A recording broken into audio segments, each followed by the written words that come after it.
Pacific Ocean, traslados aéreos ejecutivos y sanitarios. Unimos lo útil con lo agradable. www.pacific-ocean.com.ar.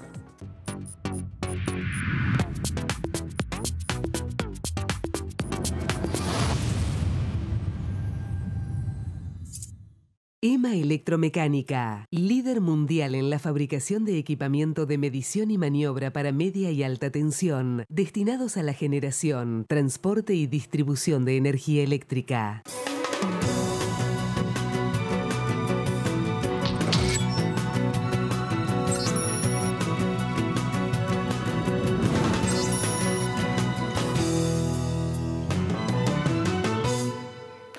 ¿Cómo le va? Buenas noches. Esto es 14 días, el programa del señor Charlie Fernández, hoy ausente con aviso.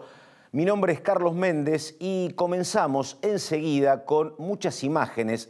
Tienen que ver con todo lo que pasó durante el largo fin de semana, básicamente viernes y sábado hasta las 24, con el cierre de listas en el oficialismo, en lo que es el Frente de Todos, en lo que es el labañismo. Hay, como siempre pasan, ganadores y perdedores. Gente que terminó muy bien parada, otra que terminó muy mal, con golpes políticos, digo. Pero bueno, comenzamos con eso y también en un ratito tenemos mucha información económica con datos del domingo, tal vez preocupantes, como que la caída notoria en la recaudación va a implicar mayor ajuste fiscal. Datos de Nadine Argañarás, que levantaba en la tarde-noche de hoy el diario Clarín. Pero comenzamos con el tema cierre de listas. Acá tenemos un mix donde hay temas de capital, de provincia, de distintos lugares del país. Comenzamos con una gran ganadora en materia de armado de listas, que es la gobernadora de Buenos Aires, María Eugenia Vidal. Ahí está la gobernadora, clave porque pudo colocar y defender a Cristian Ritondo, que para muchos puede ser, si hay victoria de Juntos por el Cambio, puede ser el hombre que reemplace a Emilio Monzó. Pero ahí está Vidal, que también logró colocar a María Luján Rey como número 2 y que también tuvo designaciones decisivas en todo lo que tiene que ver con las 8 circunscripciones electorales de la provincia. Hace 4 años había tenido un rol mucho menos significativo, así que bueno, cómoda con las designaciones María Eugenia Vidal. Ahora, otro hombre al cual le fue muy bien con las definiciones en materia de designaciones y cargos, estamos hablando de Máximo Kirchner. Él va como quinto en lo que es la lista de diputados en provincia de Buenos Aires, pero había aparecido un listado hasta la tarde del día sábado que indicaba que parecía un listado más amplio. Por ejemplo, habían mencionado algunos a Silvina Batakis. Bueno, después una lista donde hay mucha gente de la Cámpora, la número 2, el número 1 es Sergio Massa, pero aparece Luana Volnovich, aparece él, Máximo Kirchner, en el quinto lugar, y después lugares 7, 8 y 9, también para gente de la Cámpora, nombres importantes dentro de la organización, como por ejemplo Guado de Pedro o el Cuervo Larroque. La primera mirada hablaba de demasiada hegemonía de la Cámpora. ¿Qué es lo que te dicen en quienes estuvieron trabajando en el armado de listas?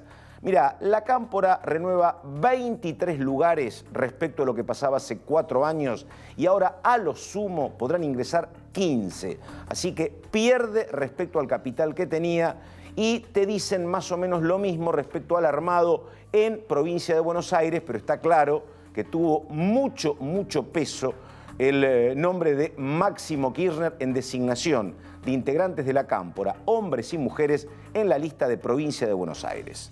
Ahora vamos a la tercera protagonista de lo que pasó con el armado de listas. Ella es Elisa Carrió.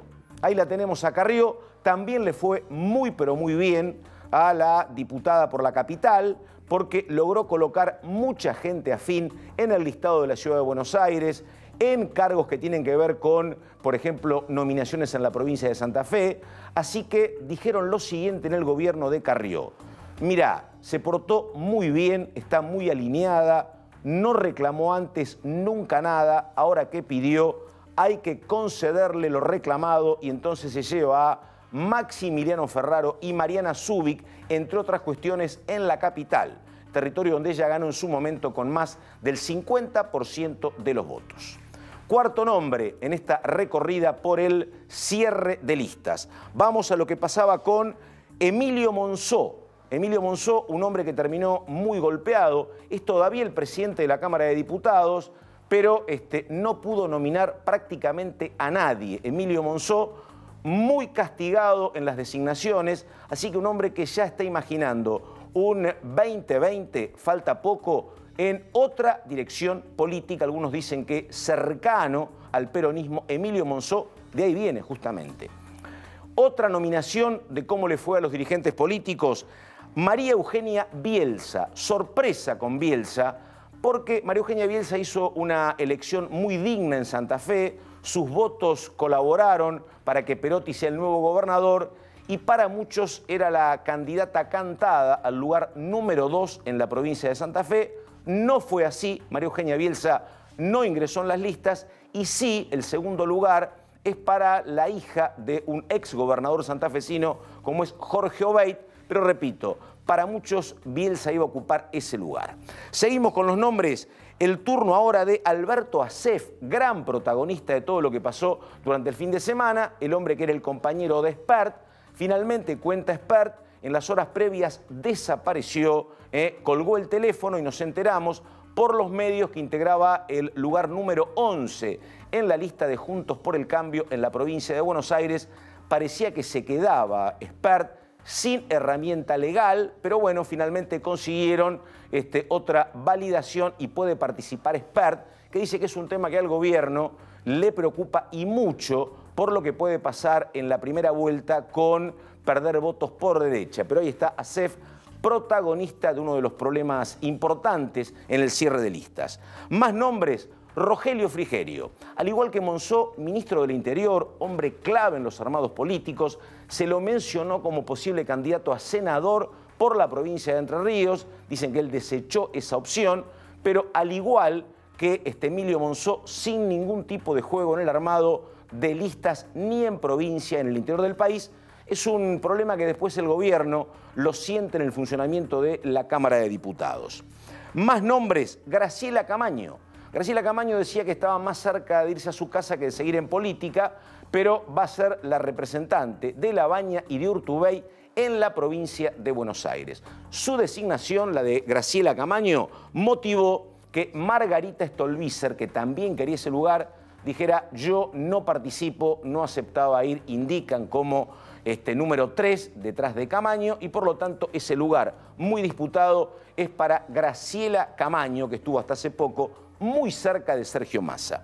Más nombres, otro que resultó muy golpeado, Eduardo Amadeo, no se lo tenía como un hombre que posiblemente se quedara al margen de las listas. Ahí está Eduardo Amadeo, al igual que Lipovetsky, que ya viene, un defensor muy vehemente a nivel mediático del gobierno. No hay lugar en esta ocasión para el hombre que también tiene origen en el peronismo. Otro apellido, Amalia Granata, protagonista de las horas previas por lo que significó en Santa Fe, ganó con casi 300.000 votos, reunió, no ganó, pero casi 300.000 votos. Hay que estar muy atentos a lo que pasa en Santa Fe con ese caudal de votos, pero estuvo reunida con el propio Mauricio Macri y cuando terminó la reunión dijo: a mí me dijo el presidente que él es pañuelo celeste. Una cuestión que hasta aquí Macri había tratado de manejar con mucho equilibrio y sin manifestaciones tan explícitas. Ahora, Daniel Lipovetsky, otro hombre, al igual que Amadeo, que defiende mucho al gobierno, además era clave en lo que fue el tratamiento por la cuestión de la interrupción del embarazo, era el titular de la Comisión de Legislación General. Bueno, se quedaba afuera, finalmente ingresa como legislador provincial por la 7ª en la provincia. Raro porque él pertenece a La Plata no es la 7ª, pero bueno, finalmente Lipovetsky consiguió un lugar como candidato a legislador provincial. Más apellidos, Luis Barrionuevo, muchos tironeos con La Baña, pero intentará ser diputado por Catamarca, el dirigente de los gastronómicos. Muchos problemas en la capital federal entre La Baña y el sector que responde a Luis Barrionuevo. Margarita Stolbizer.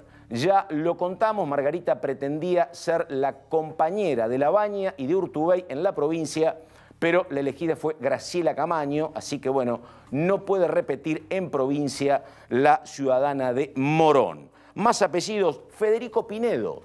Pinedo fue el hombre que dijo que si Fernández, esa fórmula gana en primera vuelta, él se tira por el balcón.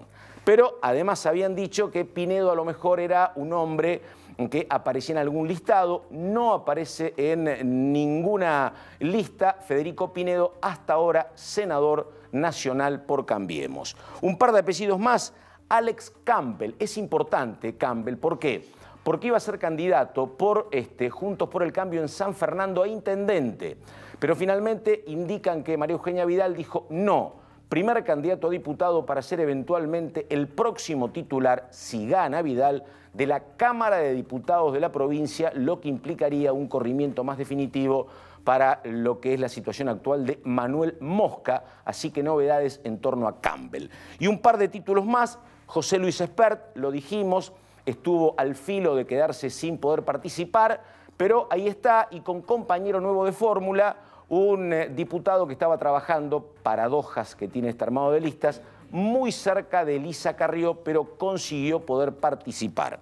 Y el último apellido, el más hablado, el más mencionado, Julio Zamora. ¿Por qué? Porque Zamora es el hombre que actualmente es el intendente de Tigre, y había mucha presión por parte del masismo para que fuese candidato a diputado nacional o provincial y que ese lugar fuese para Malena Galmarini. A mí me dicen que el tema clave para resolver que siga Zamora y Malena va como candidata a diputada es que las encuestas actualmente son muy favorables para Zamora y un cambio podría llegar a implicar la pérdida del distrito donde el jefe político es obviamente Sergio Massa.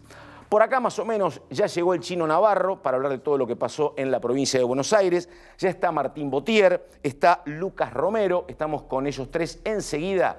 Y recordamos antes un par de temas económicos, porque todo esto pasó con mucho vértigo y nos olvidamos de datos centrales de la semana. Tienen que ver con el crecimiento de la desocupación 10.1, con una caída del PBI en el primer trimestre del 5.8 y más datos puntuales en materia de desocupación. Bueno, prácticamente la mitad de los menores de 35 años tiene problemas de empleo y golpea singularmente a las mujeres menores de 23 años, un tema que es central, habrá que ver qué es lo que se puede hacer de aquí en más en adelante por estas cuestiones. Pero bueno, por aquí estamos, presentación y enseguida estamos con el primer invitado que es el doctor Lucas Romero. Vamos para acá, cambiamos de lugar y lo saludamos a Lucas. Lucas, ¿cómo te va?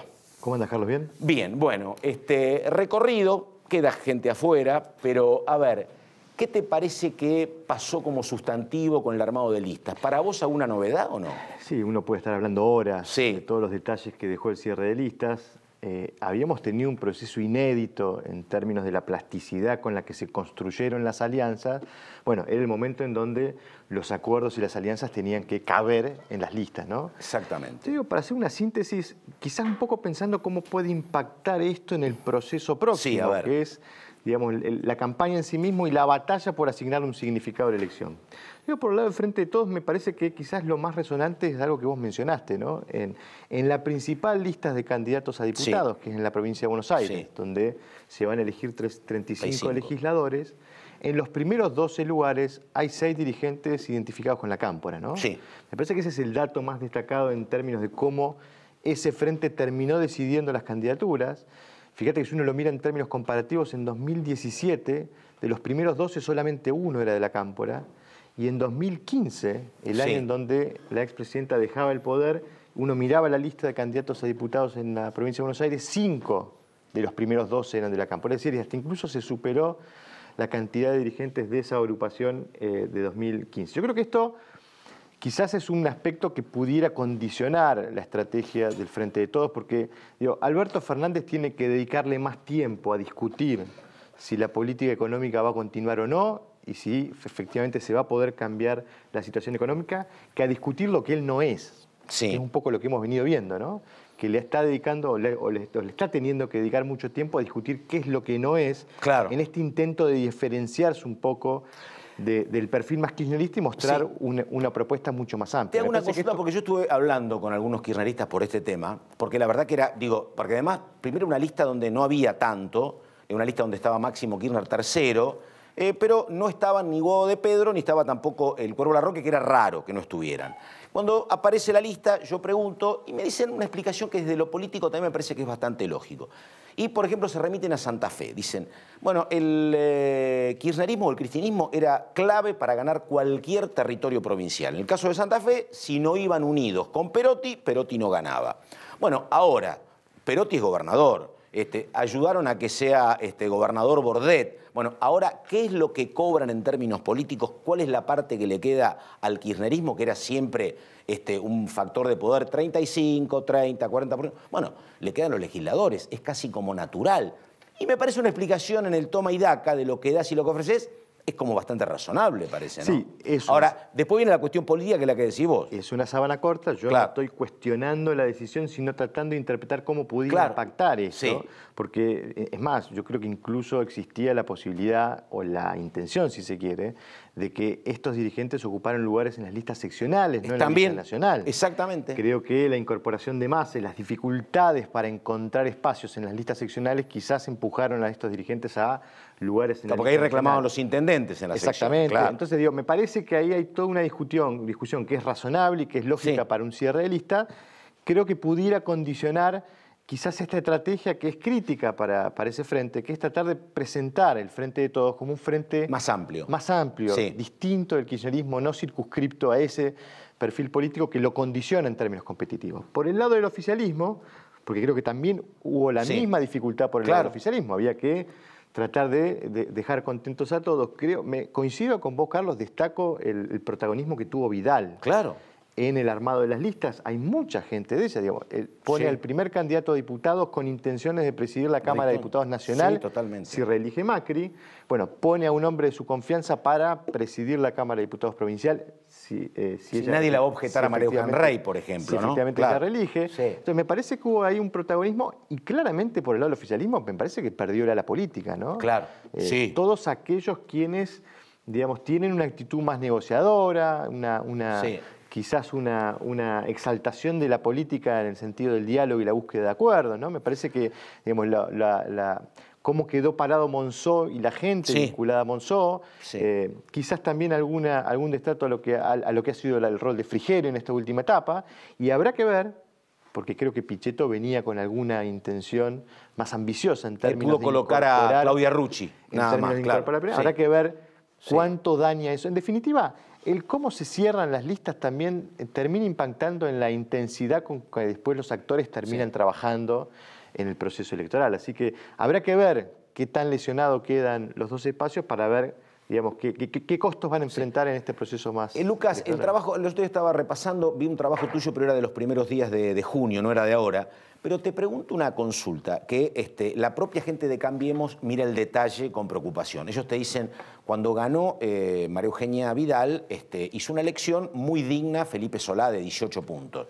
Ahora Felipe Solá está de este lado. ¿Cómo hacemos? Es otro momento. Obviamente que la figura de Vidal creció mucho, pero digo, que no esté una tercera pata como puede ser la de Felipe Solá, tampoco es sinónimo de más garantías para Kicillof y Magario, ¿no?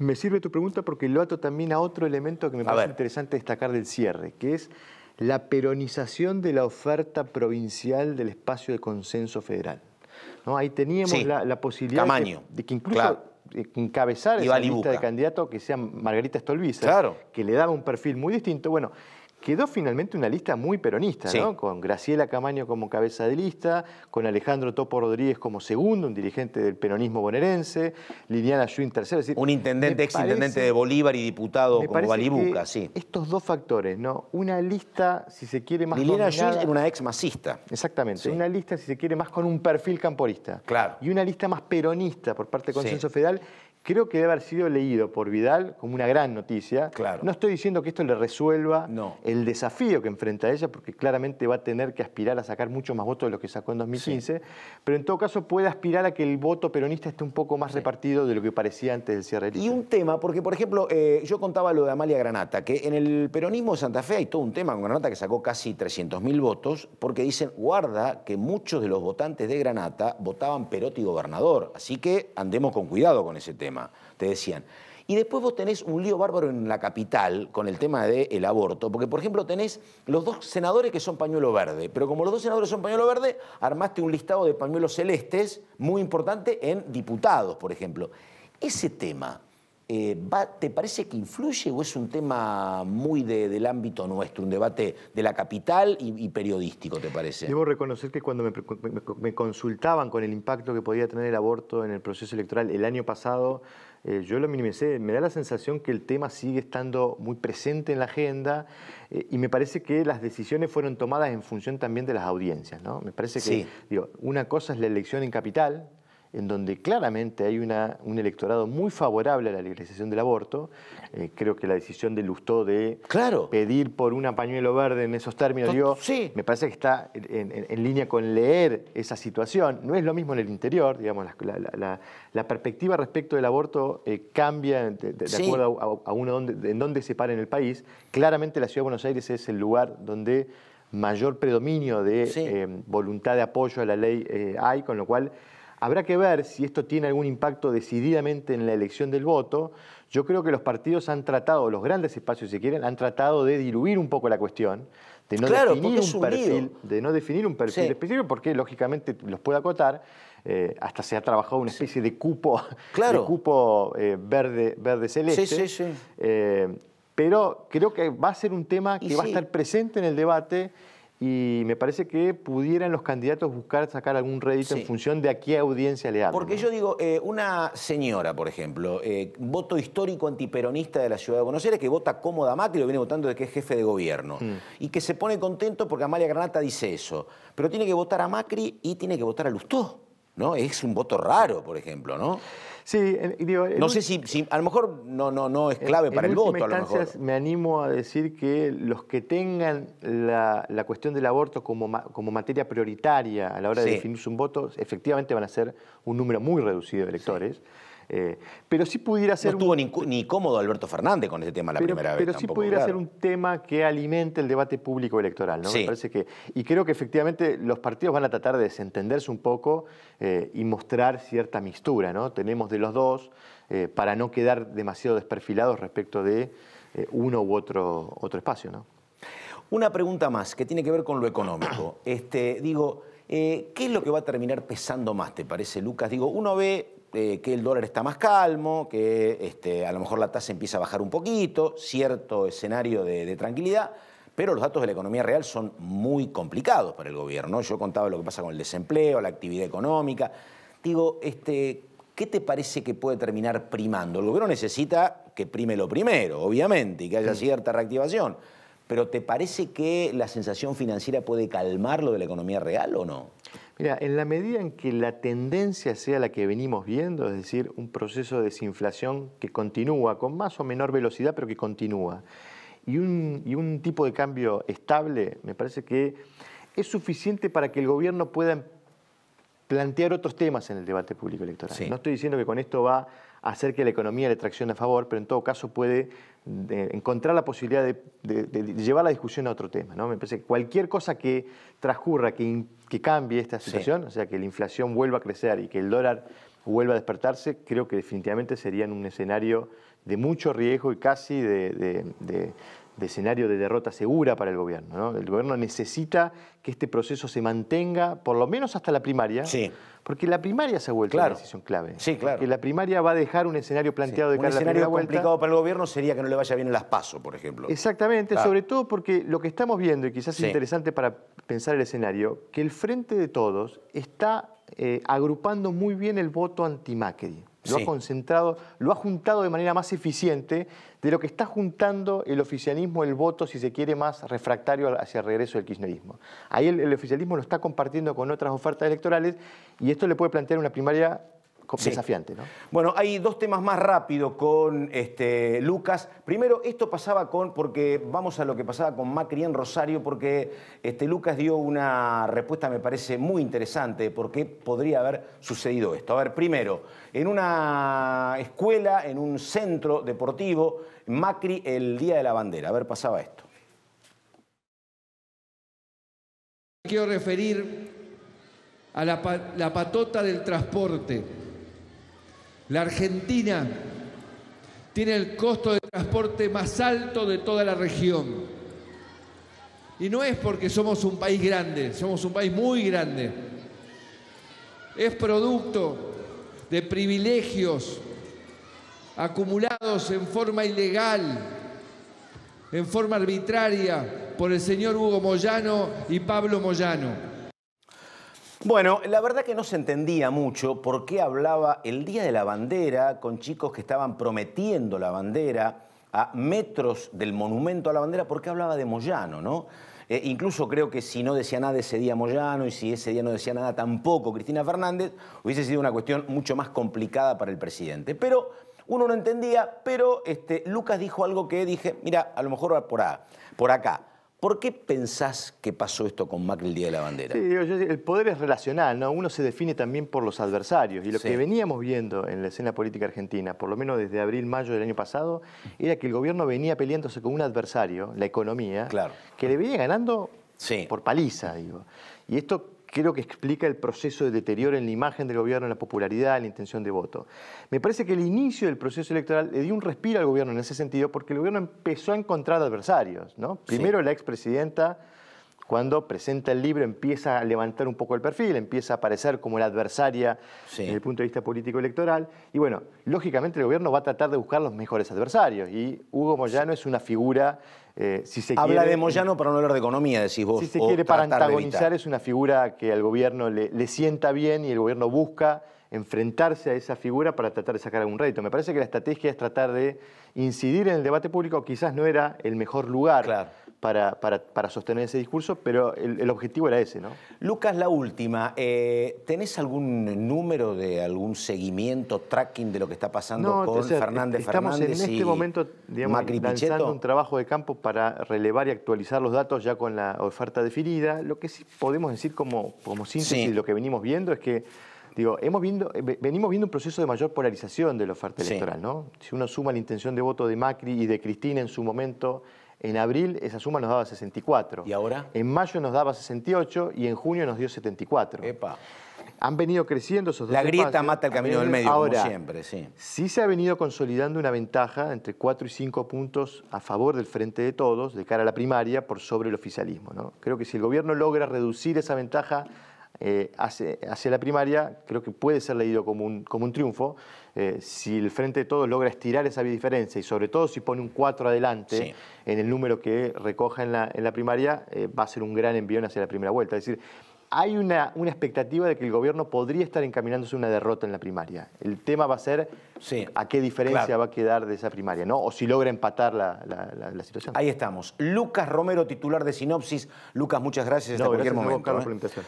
Bueno, estamos en 14 días, en un rato estamos con Martín Botier hablando de todo lo que está pasando en materia económica. El tema es crecimiento, pero antes vamos a estar con un hombre de la provincia de Buenos Aires, hombre del movimiento Evita, el Chino Navarro. Cuando yo veía cómo se conformaban las listas, muy pronto apareció en un lugar destacado Leo Grosso, hombre del movimiento Evita. Y el Chino Navarro es uno de los hombres que en algún momento estuvo muy cerca del matrimonio Kirchner, después estuvo como muy distanciado, ahora ha regresado, como otros sectores. ¿Cómo le va, Navarro? ¿Qué dice? Buenas noches. Buenas noches. Bueno, a ver, primera pregunta. ¿Qué fue lo que pasó? Que no solo Navarro, digo, Moyano, Alberto Fernández, Sergio Massa, ¿por qué se fueron acercando progresivamente a Cristina Fernández otra vez? ¿Era el peso electoral? ¿Era la importancia del adversario que es Mauricio Macri? ¿Qué fue lo que condujo a esta situación novedosa? A mí me parece que la derrota del 2015, agudizada por la derrota del 2017, donde fuimos, vos mencionabas a Alberto Fernández, Moyano, me nombraste a mí, Massa, todos fuimos listas diferentes. Ganó Bullrich González. Exactamente. Es decir, quedó claro que con Cristina no alcanza para ganar. Claro. Y queda claro que sin Cristina no alcanza. Mientras tanto, la mitad de los chicos de Argentina son pobres. Mientras tanto, hoy cientos de miles de familias comieron una sola vez al día. Mientras tanto, cierran comercios, cierran industrias. Mientras tanto, 250.000 de personas perdieron su trabajo formal el último año. Sumale a eso cientos de miles de trabajadores informales que nadie cuenta. Entonces, si la política, los opositores o gran parte de la oposición entendemos que la política debe servir para mejorar la vida de nuestros ciudadanos, de nuestro pueblo, de la mujer y el hombre de a pie, la unidad era un objetivo que surgía con total claridad. Pero además, cuando ibas a la calle, cuando caminás en la calle, la gente te lo reclama. Únanse, júntanse, saquen a este tipo, no se soporta más. Esa presión social, más la necesidad política, más el análisis de los datos de la realidad, nos obliga a construir una unidad.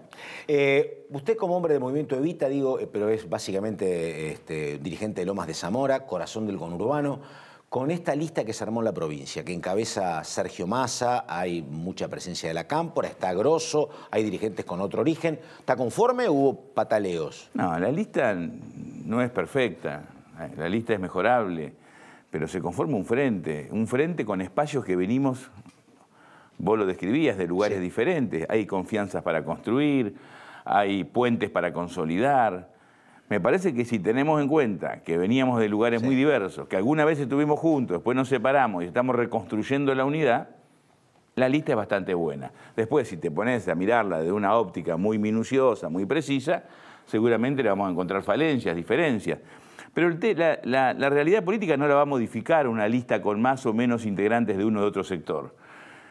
Lo que hay es una crisis de los partidos políticos. Me parece que deberíamos aprender. La próxima elección debería ser eligiendo candidatos, con más propuestas, con más programas.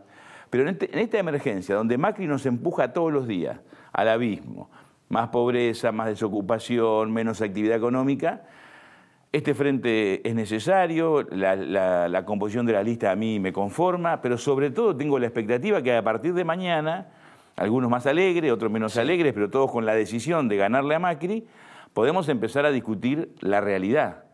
Vos le preguntabas recién hacia Romero, Lucas Romero. A Lucas, ¿por qué Macri hace ese discurso? Macri necesita construir desde el enfrentamiento, desde la confrontación, desde el odio, agudizar las divisiones, porque no puede hablar del presente. Él no puede dar ninguna explicación sobre la inflación, sobre el trabajo, sobre el salario, sobre la devaluación. Nosotros tenemos que hablar desde otro lugar. No podemos caer en la trampa de que si Macri nos agravia, Macri nos insulta, Macri nos descalifica, entrar en esa pelea, porque lo que nuestro pueblo necesita son propuestas, soluciones, convencer lo que venimos a reconstruir la Argentina del trabajo y la educación. No es tiempo de revancha, no es tiempo de venganza. Una consulta, porque la verdad que uno cuando habla con cualquier economista, en un rato viene Martín Botier, pero a mí siempre me quedó muy claro lo que dijo hace no mucho tiempo Emanuel Álvarez Agis, que dijo, mira, estamos tan encorsetados para lo que viene, que fue un estrecho colaborador de Axel Kicillof, Emanuel Álvarez Agis. Él dice, el que venga puede girar la economía 1 grado a la izquierda o a la derecha, más no porque si no chocas. Y los economistas te dicen, mira, va a ser como imperiosa una reforma jubilatoria porque así no hay recursos, la reforma laboral, casi todos. Digo, mi tema es, no puede ser que y en la hipotética cuestión de que acceda al gobierno, un gobierno Fernández, tengan un paquete económico muy, muy complejo, que la gente espere que la vida cambie, a lo mejor encuentran sorpresa que ninguna es agradable. Hipotético no, Pato. Vamos a ganar la elección y vamos a hacer gobierno. Porque los pueblos no se suicidan. Pero digo, no puede ser que lo que reciba primero la política la tienen que hacer los políticos. Yo respeto mucho a los economistas, muchísimo. Pero que los economistas hagan economía. Esto es un tema de la política. Si el gobierno que gana, y vamos a ganar nosotros, no le damos respuesta inmediata al jubilado, al que gana el salario mínimo vital y móvil, a los beneficiarios de planes sociales, si no apuntamos al trabajo, que no me vengan con lo macro. Yo quiero atender todas las cuestiones macro, respetaremos la cuestión de la deuda, se tendrá que renegociar, pero no le podemos pedir más esfuerzo a millones de argentinos que vienen siendo saqueados por la política de Macri, que vienen siendo empujados al abismo por la política de Macri.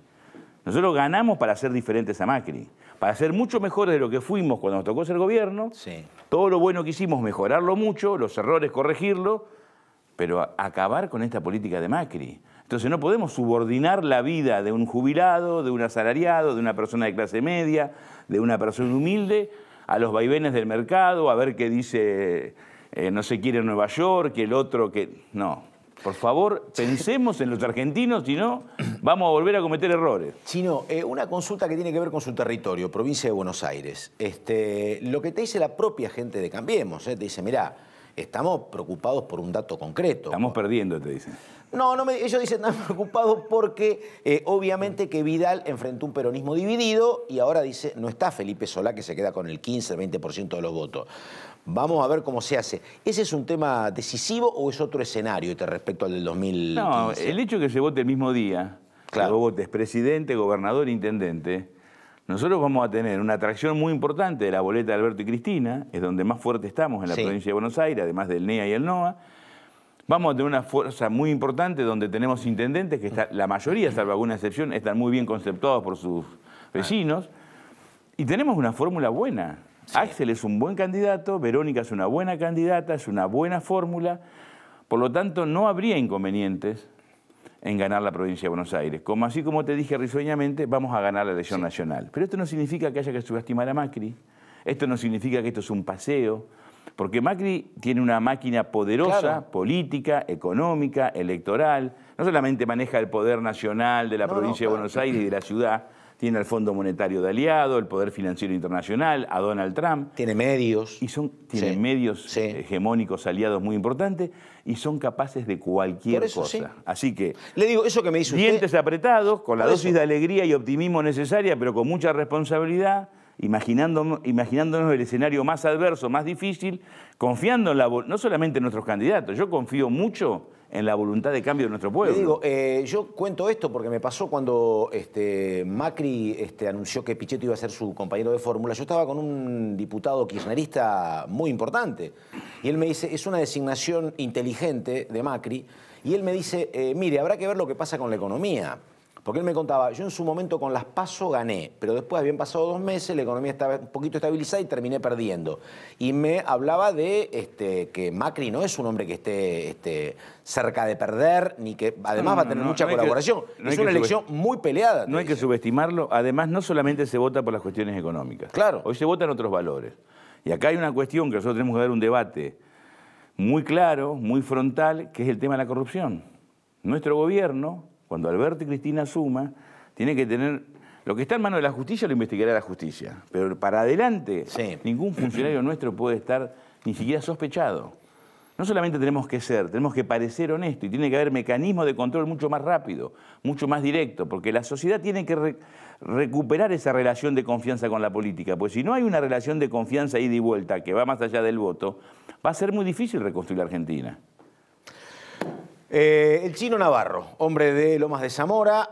¿Cuántos lugares hubo para el Movimiento Evita en la lista de provincia? En Santa Fe hubo algún lugar también, ¿no? Leo, Leo Grosso, que va tercero, que para nosotros es un reconocimiento personal para Leo e importante para el Movimiento Evita en la provincia de Buenos Aires.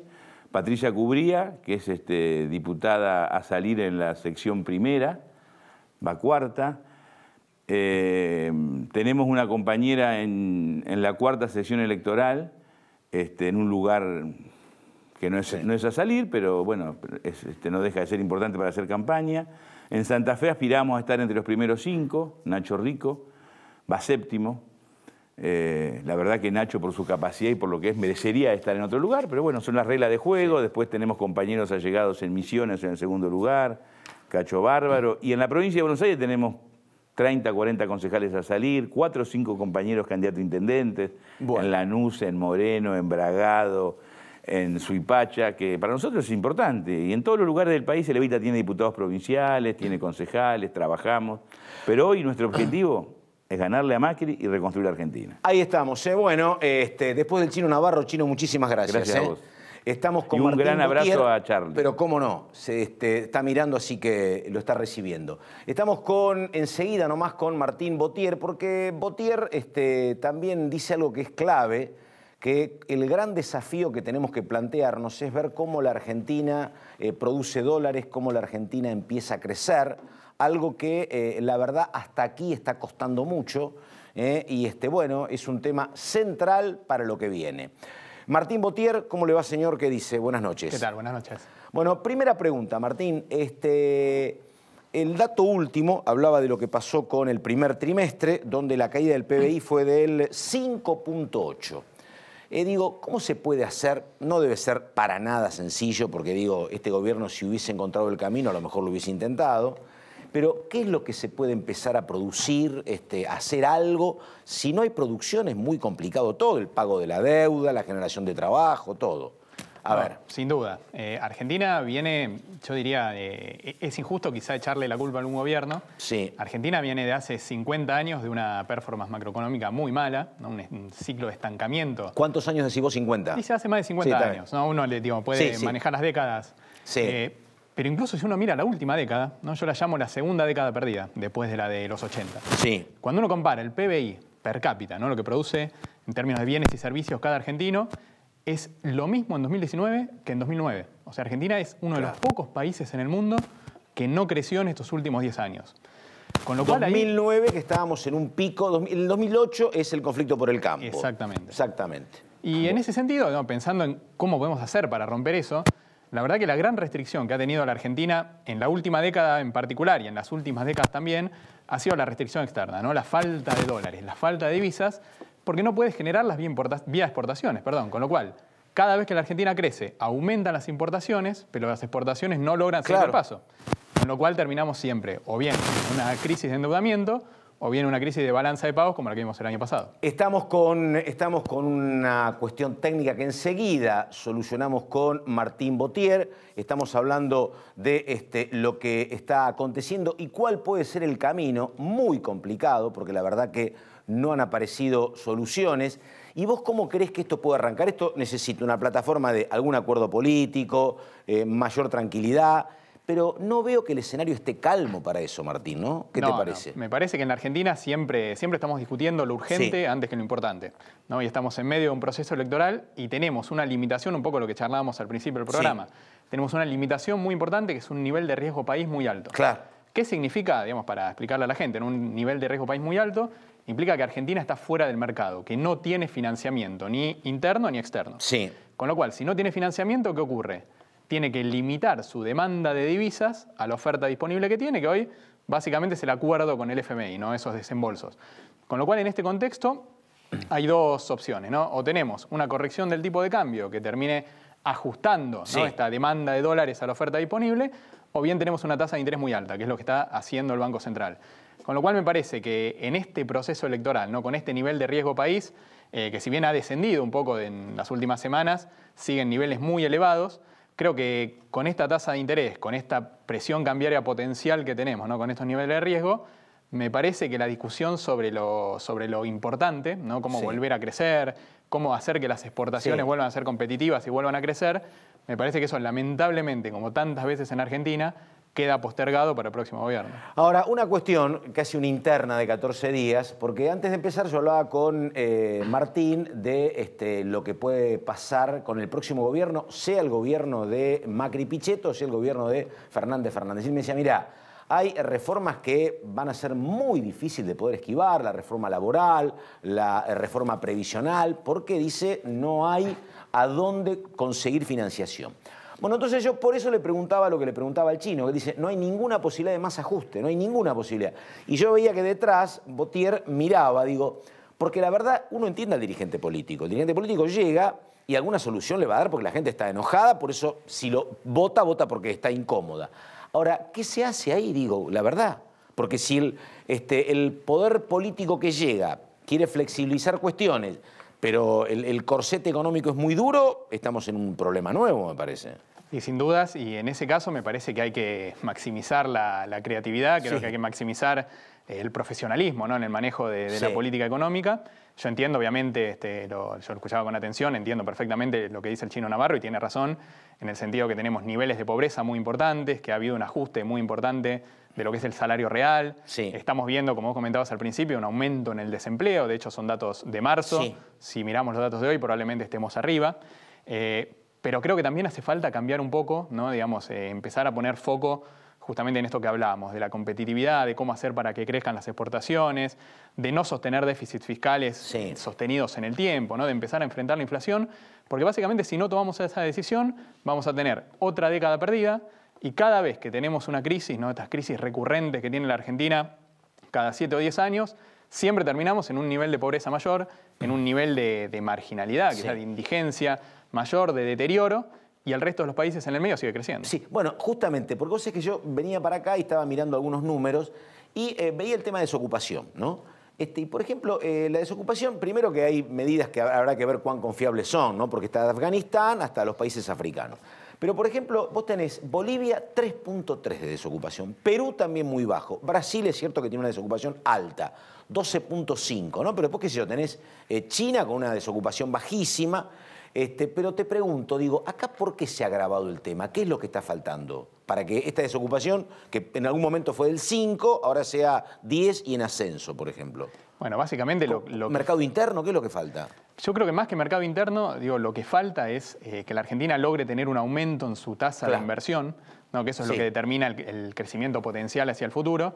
Necesita empezar a tener un proceso de crecimiento que empiece a priorizar un poco más la inversión, que empiece a priorizar también las exportaciones, justamente para no tener esta limitante de la cantidad de dólares disponibles, para no tener que recurrir al endeudamiento, que depender de los mercados, y básicamente los ciclos de crecimiento en la Argentina, ¿no? En las últimas décadas, y digamos, no, tampoco, como decía antes, no le echaría la culpa a ningún gobierno, creo que ha sido algo repetido, eran ciclos de crecimiento por consumo, ¿no? Consumo privado, consumo público, y eso, si uno no logra incrementar la inversión y no logra incrementar las exportaciones, eso inevitablemente termina llegando a un fin con una crisis de balanza de pagos, y lo vemos en mayor inflación, como lo estamos viendo hoy, ¿no? Una inflación que encuentra picos cada vez más altos, y básicamente también una crisis de deuda, incluso que se esté hablando, ¿no? de reestructuración de deuda el año que viene, ¿no? Que eso ya es muy complejo. Pero además vos sé que cuando estábamos hablando, antes de empezar el programa, Lucas Romero hablaba y comparaba lo que pasa en el país con la selección. Digo, la verdad es que por la selección han pasado 20 técnicos, 20 más de jugadores, 200 jugadores, y siempre hoy, de casualidad, pudimos ganarle a Qatar. Pero digo, en materia económica todavía es más llamativo, porque vos mirás 50 años, han pasado economistas de todo tipo, color, origen, liberales, desarrollistas, intervencionistas, ¿viste? Y probamos distintas recetas, el resultado siempre es el mismo, ¿no? El resultado siempre es el mismo, y cuando uno lo mira, por ejemplo, lo que es la tasa de inversión, cuánto de lo que produce Argentina lo invierte, ¿no? Para el futuro, cuando uno lo mira, hoy Argentina está en la zona de 16,9% del producto. Eso es un nivel muy bajo cuando uno lo compara con otros países de la región, por ejemplo Chile, que es el que ha tenido un mejor desempeño en las últimas décadas. Chile tiene una tasa de inversión de 24% a PIB, ¿no? Es casi 7 puntos más por encima de la Argentina. Y un dato también en lo que comentabas vos de la caída del Producto Bruto Interno a marzo, la caída interanual. Cuando uno mira cuánto cayó la inversión, cayó casi 25%. Esa inversión privada, tanto nacional como extranjera, ¿no? Exactamente, privada, nacional, extranjera, en construcción o en equipo de producción. Lo que necesita Argentina, y que si bien han pasado distintos gobiernos, distintos programas económicos, distintos equipos, pero ninguno ha logrado subir la tasa de inversión, o sea, lograr un aumento en la tasa de inversión y que se mantenga sostenidamente en el tiempo, que esa ha sido la receta, cada uno con sus particularidades, ¿no? Cada país, cada región. Pero esa ha sido la receta cuando uno mira a los países exitosos en las últimas décadas, sudeste asiático, uno podría mencionar también a Chile, o incluso países que también han estado creciendo, Bolivia también ha estado creciendo, si bien arranca de muy abajo, pero cuando uno mira los casos exitosos en la región o en el resto del mundo, todos se caracterizaron por una suba sostenida en la tasa de inversión y también una suba en las exportaciones que le permite justamente que los procesos de crecimiento del consumo no terminen chocando contra esta falta de dólares y la restricción externa. Estamos hablando con Martín Botier, hombre de Cogou. Martín, hoy yo decía también temprano que la verdad había un dato llamativo. Algunos me habían dicho que no era tan llamativo. Caída de la recaudación que obliga a profundizar el ajuste fiscal. Claro, como no hay actividad económica o hay baja actividad económica, se recauda menos, si recaudas menos tenés que ajustar más. Es como el perro que se muerde la cola, ¿no? Pero digo, ¿esto también era previsible que aconteciera o no? ¿O es un dato novedoso y malo? Pero no es tan novedoso, ¿no? No es novedoso y se ha dado en todos los procesos. Digo, cuando uno lo miraba, por ejemplo, lo que ocurría en Grecia durante la crisis en la eurozona, digo, estos procesos de ajuste nominal, ¿no? y mezclados con una que terminan derivando, ¿no? En una recesión, en una caída en el nivel de actividad, en un aumento del desempleo, obviamente eso termina generando una caída en términos reales, ¿no? Cuando uno descuenta la variación de precios en el medio, eso termina generando una caída en la recaudación y ahí se agrega otro componente que estamos viendo hoy, que es una tasa de interés muy alta. Con lo cual las empresas, al no poder financiarse, ¿no? en el sistema financiero o en el mercado de capitales, ¿no? Al no poder financiar su capital de trabajo, en muchos casos terminan financiándose también con el fisco, ¿no? Claro. Con lo cual tenemos esos dos ítems, de alguna manera esos dos factores que terminan impactando en la dinámica de la recaudación. Y un tema que te lo señala permanentemente la oposición, que te dice el gobierno se está sosteniendo con la ayuda del fondo y cuando le toque asumir al que venga, sea Macri o sea Fernández, no hay más dólares. ¿Eso es así? ¿Hay poco o es una cuestión tan contundente con que no hay plata para financiarse? 2020, ¿es así? Bueno, efectivamente los desembolsos del fondo, el grueso termina en 2019, algo queda para 2020. Cuando uno mira, la verdad, cuáles van a ser las necesidades de dólares, ¿no? De divisas de la Argentina el año que viene. No son tantas. Cuando uno mira los vencimientos de deuda, la verdad que no son tantos. Si uno lo compara con lo que ocurre, por ejemplo, en el resto de la región, en países similares a la Argentina, hay varios que tienen necesidades más importantes, pero tienen el mercado abierto, ¿no? Sí. Con lo cual, yo creo que el próximo gobierno lo que va a necesitar va a ser justamente bajar el riesgo país, lograr dar señales y lograr abrir el mercado de alguna manera para que de algún modo estos riesgos de default, estos riesgos de reestructuración se terminen disipando, baje el riesgo país y de esa manera pueda aflojar la presión de la tasa de interés y la presión sobre el tipo de cambio. Martín Botier, la última pregunta. Tiene que ver con lo que hablábamos antes con tanto el Chino Navarro como con Lucas Romero. A nivel encuestas el gobierno la viene manejando, te dicen que, bueno, que hay paridad, que hay una diferencia que es una diferencia que se puede modificar. El Chino Navarro, como corresponde, es más optimista. Pero ¿a vos te parece que esta calma cambiaria y financiera se puede sostener mientras no haya malos datos de la política, parecería, ¿no? ¿O no? Bueno, la verdad que estos niveles de riesgo país tan altos, uno lo viene diciendo hace tiempo, esto está muy vinculado a la incertidumbre política y no solo en términos de nombres propios, sino también, bueno, en función de la capacidad y la voluntad del próximo gobierno justamente para avanzar en estas reformas que permitan abrir el mercado de alguna manera y también no necesitar al mercado, ¿no? Porque no es solo digamos, reformas para agradar al mercado, sino también para no necesitarlo. Y me parece que el gobierno lo que está apostando, ¿no? Con datos de la macroeconomía malos, con datos sociales muy malos, yo coincido un poco con lo que decía Lucas, ¿no? Creo que el gobierno está apostando a que esta calma se pueda sostener. Creo que la movida política del cambio en la fórmula presidencial ha tenido ese objetivo, por ahora lo ha logrado, ¿no? El mercado ha comprado esa historia y creo que el gobierno está apuntando justamente a sostener esta calma, sabe que no va a tener muy buenos datos desde la economía, pero también sabe que en la Argentina, cuando el dólar está tranquilo, eso por lo menos lo puede sacar un poco de agenda. Cuando el dólar se mueve, no hablamos de otra cosa que no sea el dólar. Martín, muchísimas gracias. No, y hasta cualquier momento. Bueno, esto fue 14 días. Recordamos al señor Charly Fernández ausente con aviso. Mi nombre es Carlos Méndez, así que bueno, fin de semana intenso con definiciones que estuvimos tratando con Lucas Romero. Y ahora, a partir de mañana, plena campaña electoral. Están pendientes pasos en varios lugares, en varios distritos, donde no se pudieron zanjar diferencias. Hubo problemas que no se pudieron resolver, tanto en Cambiemos, por ejemplo, en la provincia de Santa Fe, donde va a haber paso, peleas entre radicales y PRO, y también inconvenientes en el Chaco, donde no hubo ninguna solución salomónica en lo que es el conflicto entre el actual gobernador Pepo y Jorge Capitanich, que pretende ser candidato otra vez. Así que bueno, por nuestra parte nada más, muchas gracias. Esto fue 14 días, volvemos en una semana hasta ese momento y nos estaríamos reencontrando en una semana. Gracias y buenas noches.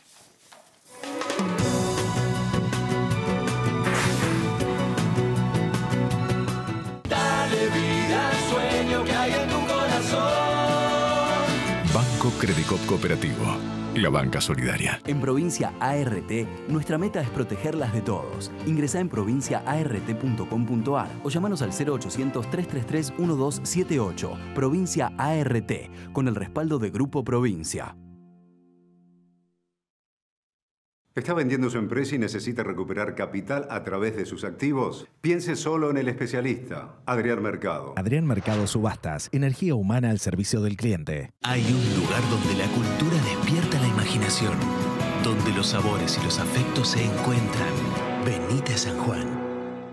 La fuerza del campo está en el trabajo de su gente.